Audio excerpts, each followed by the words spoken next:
Hello and welcome to Backyard Interviews, where we spotlight Georgia writers and artists. Today's guest is author Katie Ashely, the author of the recently published book, The Pool. Good evening, Katie. How are you doing? Good. I'm doing pretty good. Good. Glad you can make it. Well, first of all, tell me about The Pool. What inspired that? The Pool was written in response to what you see on the cover when I was growing up as a child. This is what I saw.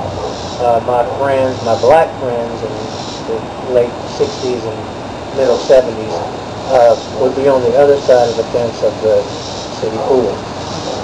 Later, when I saw a picture of Gordon Parks, who was a famous African-American photographer,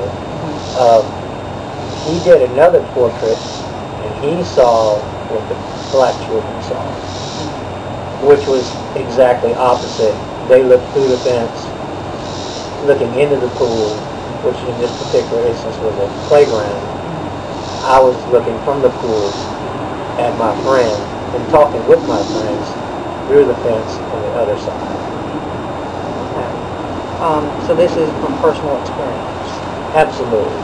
It's from personal experience. Those are the best kinds of books usually.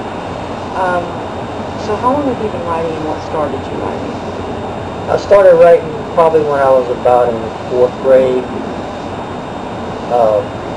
The first story I wrote was called, that I can recall, was called Scorpio. And it was a half man, half scorpion, kind of like a Godzilla theme. I was big into Godzilla and sci-fi and dinosaurs at that time.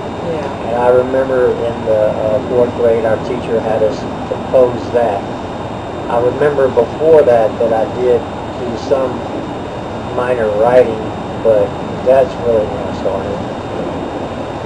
Started young like a lot of us did. Yes, I did. Okay. So tell me where you're from and what brought you to Georgia.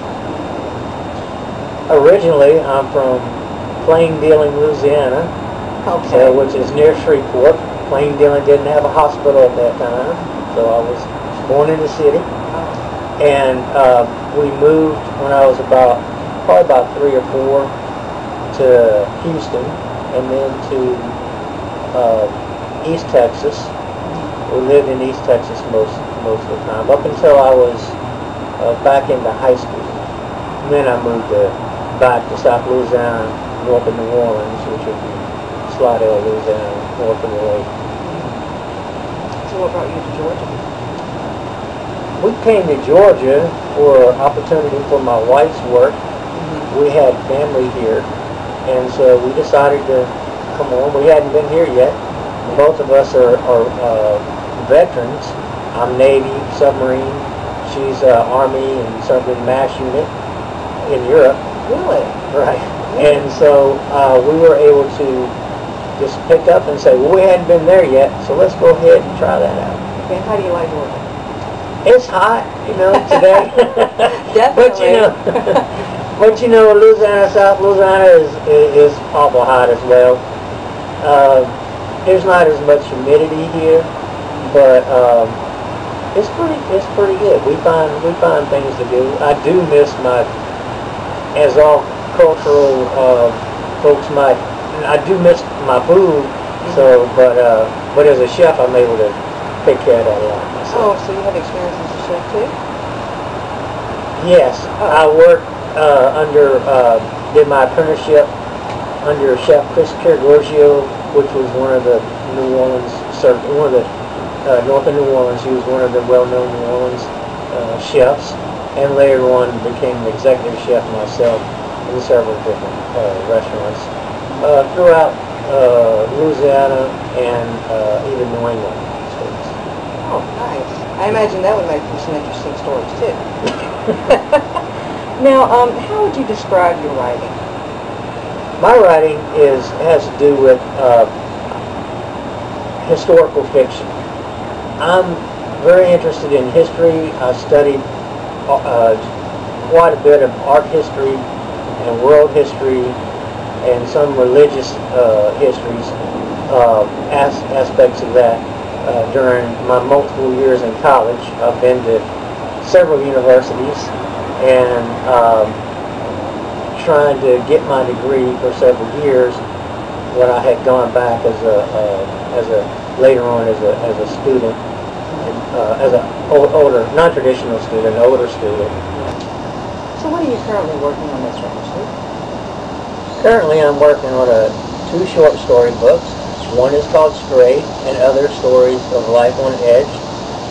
Stories of a little girl that gets lost in the woods, can't find her way back.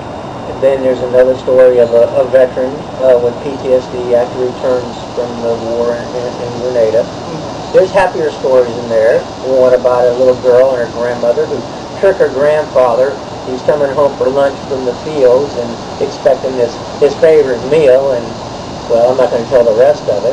Okay. The second little story, that of course, book that I'm working on is a short story book of Halloween stories, scary stories from the bayou. Stories of urban legends like the Rougarou, which may or may not be true, which is, of course, the story of a werewolf-like person, and then also some of the more urban legends of Onion Head, the guy that, takes care of the graves. There's another book that I'm working on for later on, a novel that will be released in 2016, which is historical fiction by nature about the Creoles. It takes place in the late 17th and 18th centuries, and then it goes on up into the 1970s, about a little girl who finds out about her ancestry as, the Creoles, Spanish Creole, the French Creole, and then what we call Louisiana Creole.